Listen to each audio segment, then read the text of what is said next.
Hello and welcome to the Hounding Harmony Dog Training Podcast, the show that helps you go from chaos to calm with your dog, one episode at a time. I'm Emily, a dog trainer and licensed veterinary technician, here to give you practical tips, real-life strategies, and the confidence to raise a well-behaved, obedient dog without the overwhelm. Let's jump in and create a calm and connected life with your dog. I'm going to try and do this episode with as little editing as possible because when I was planning out all of the episodes for July, I did not realize that there was a fifth Thursday in July. So I am actually recording this episode. It is Monday morning, the 28th. So this episode actually needs to go up in the next few days. Luckily for me, I do tend to have multiple episodes written at a time. I kind of have like this bank where when I have an idea, I write it down, I get an outline going, so I don't have to like completely fly by the seat of my pants. But today we're going to talk about the difference between a dog who has had abuse in their life or if they simply have normal fear.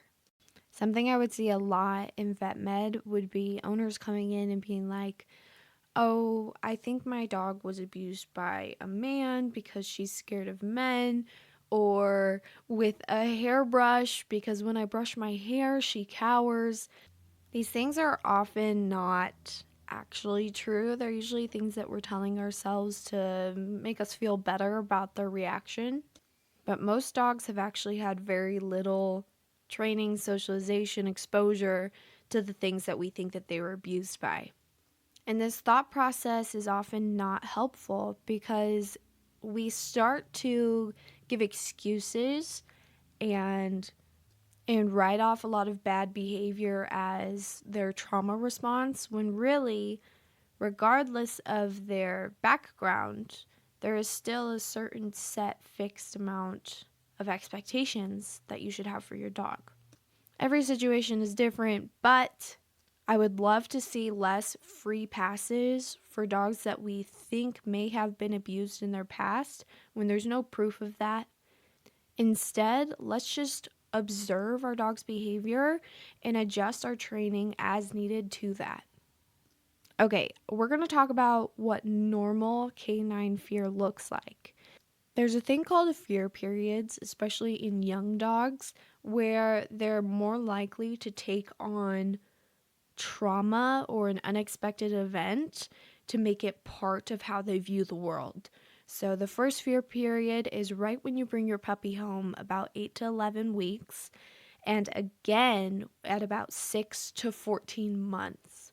So that's why I say that it's so important to get so much training done before they turn 6 months, because you have a better opportunity of them taking these new experiences well.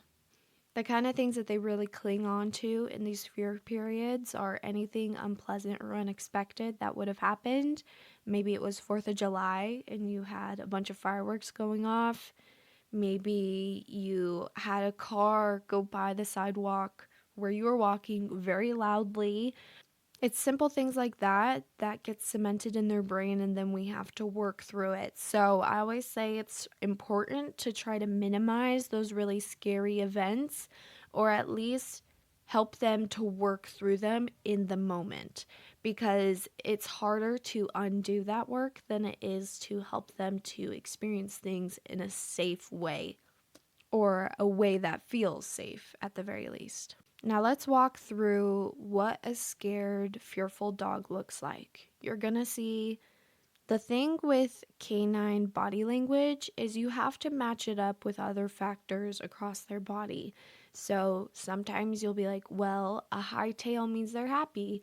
That also could mean that they're alert and potentially aggressive. So it's important to look at the whole picture. So as I talk through these things, you need to take in the scenario, their whole body, and just kind of use some common sense through it.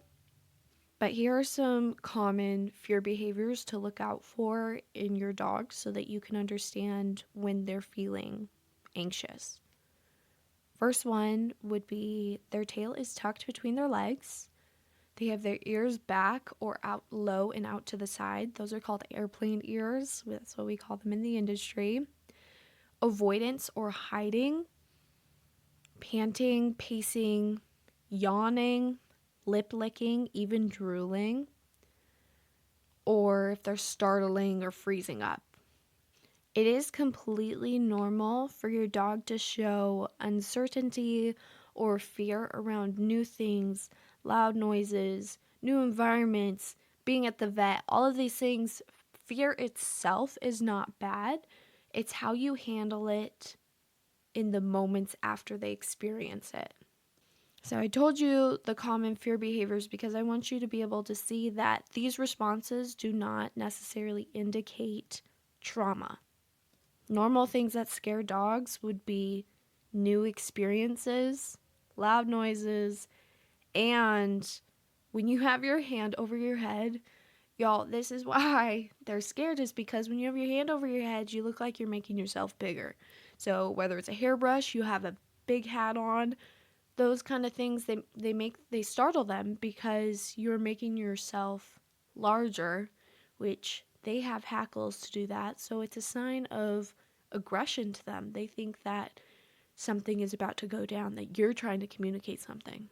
So before you jump to the conclusion that your dog doesn't like men, is scared of hairbrushes, or was, abused by certain items in your house, instead jump to the conclusion that this is new for them, that they need your help to learn how to react to it. Just like when a kid falls over, your immediate reaction is going to dictate how they react. Now I'm going to talk about signs that would actually indicate trauma or abuse. These aren't all 100% certain, and I would really encourage to consider your dog's history, what the shelter or the person you got him from actually knows, as well as understanding that perhaps it wasn't abuse, maybe it was a training method that was not fit for this dog, which, you could make the argument to say that some training methods could potentially be abuse used in the wrong circumstance at the wrong moment, blah, blah, blah. Theorizing is only helpful to a certain extent, but let's talk about what I see, and I think that dog was probably abused. The response I see from a dog that is experiencing PTSD is a lot more severe than common fear response. So when I say flinching, it's like they cower, jump back kind of flinching. They will also show aggression because they'll be so scared they think that they need to protect themselves from very minimal, simple procedures like picking them up, getting a weight. But I don't always think that aggression is a sign of abuse. It could also be a sign of poor training. And when these signs of fear continue, even after having consistent reconditioning to their fears, that's when I start to wonder. But you also have to come from the point of view of how does this theory of their PTSD help me in training? Is it improving my methods or is it hindering my dog's progress? With rescue dogs, a lot of the time we want to jump to that they have abuse in their past, but actually I think more often it's a mixture of neglect and poor owner education that has caused these reactions in these dogs.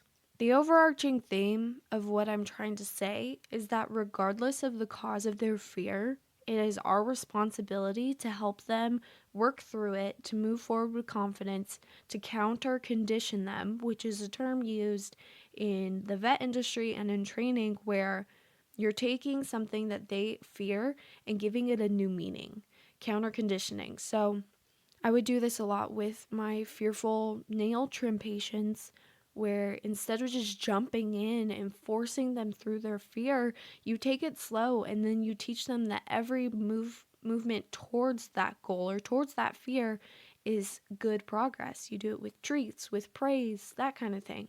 So regardless of the cause of the fear, we're helping them move forward past it. And I don't want you to coddle your dog. I don't want you to just be like, oh, baby, it's okay. Come here, I'll keep you safe. No, stop that. What you need to do is calm them down and help them to move forward.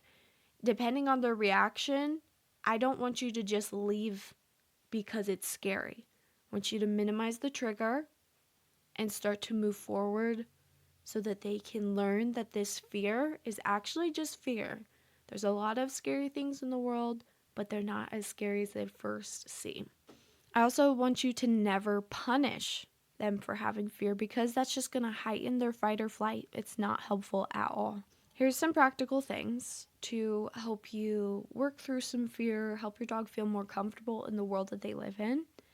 You can start by building trust through your routines, making their life as predictable as possible, and really minimizing their guesswork throughout the day. Work on desensitization and counter-conditioning. Desensitization is when you continue to introduce something that is perceived as fearful in small doses, so they learn that actually trash bags aren't that scary. They just made a big noise one time. And we talked about counter-conditioning, helping them to experience scary things in small doses with rewards involved. Also, exposing them to things that they may perceive as scary regularly. Make it part of your routine, not in the manner that you're trying to shock them, but that you're showing them that what they may have thought at first was scary is often just fine. And this is a muscle that they will grow to where they don't feel as scary, where they don't feel as scared in their everyday life. This could look a lot like taking them back through socialization training. There's a rule called the rule of 12, where it's 12 different surfaces, so like tile, concrete, carpet, bridges, elevated things, 12 different objects, 12 different locations, 12 new people, and 12 different noises. The idea is that you're getting them enough exposure so that they learn that unexpected things are not always to be feared. So the next time you see your dog exhibiting fear, take a moment to think, is this a new scary experience? Is this appropriate? Or is this a bigger pattern that I need to shift my focus to really work on helping them to approach the world in a more confident way? All this to really say you don't need to know everything about your dog's past to help them thrive. You just need to be proactive in those moments where they are uncertain. I hope this episode was really helpful to you and that it wasn't too annoying with it being unedited. But if you have any questions or feedback, please reach out. You can do so on my socials, on some podcast platforms, or find the link in the show notes to this episode and go to my website. You'll be able to chat with me on my website. There's a little bubble on the right hand lower side of the screen, and that's a function that is really helpful for things like this. And if you're feeling completely overwhelmed in this area with your dog, I really encourage you to seek help, whether that's from a local trainer or from me. Fear is one of the hardest things to overcome with your dog, so don't feel discouraged that you're struggling. Getting help could be the pivot that you need to see progress. Thank you so much for tuning into Hounding Harmony Dog Training. If you found this episode helpful, it would mean the world to me if you'd follow the show and leave a quick review. This helps other dog owners find the support that they need too. For more tips, training help, and encouragement, follow me on TikTok and Instagram at HH_dog training, or you can check out the resources in the show notes. Until next time, keep hounding that harmony.